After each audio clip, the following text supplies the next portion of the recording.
nggak sih awal mula bagaimana kopi itu tercipta? Kopi itu tercipta dari kambing. Ya, gara-gara kambing. Abad ke-9 itu ada di Utopia, ada seorang pengembala kambing namanya Kaldun atau Kaldin ya. Dan dia itu setiap hari mengembala kambing. Dan pada suatu hari dia melihat kambing-kambing yang itu begitu energik, begitu bertenaga, dan begitu bersemangat. Dia penasaran dong kenapa. Dan akhirnya dia mencari tahu. Ternyata kambing-kambingnya itu memakan sebuah biji-bijian yang berwarna merah.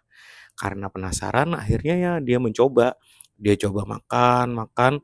Ternyata apa yang dia rasakan itu sama seperti yang dirasakan kambing tadi. Ya, dia jadi bersemangat, bertenaga dan juga berenergi. Akhirnya dia mencari tahu, ternyata kambing-kambingnya itu memakan sebuah biji-bijian yang berwarna merah. Karena penasaran akhirnya ya dia mencoba. Dia coba makan, makan, ternyata apa yang dia rasakan itu sama seperti yang dirasakan kambing tadi. Ya, dia jadi bersemangat, bertenaga dan juga berenergi.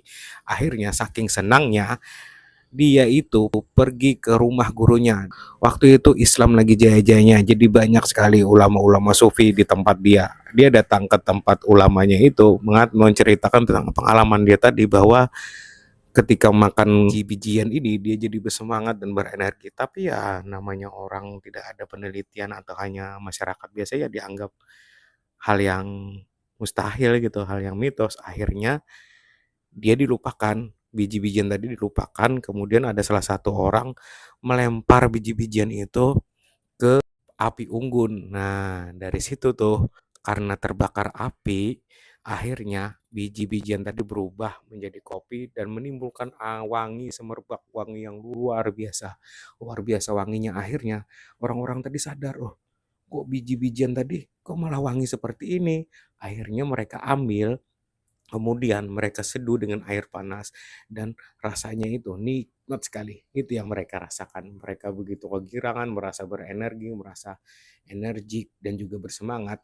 Dan yang pastinya mereka itu nggak ngantuk. Walaupun semalaman suntuk berbicara, ngomongin politik, belajar masalah agama ataupun berzikir. Jadi pada saat itu ulama-ulama sufi itu pun mewajibkan atas diri mereka setiap hari meminum kopi.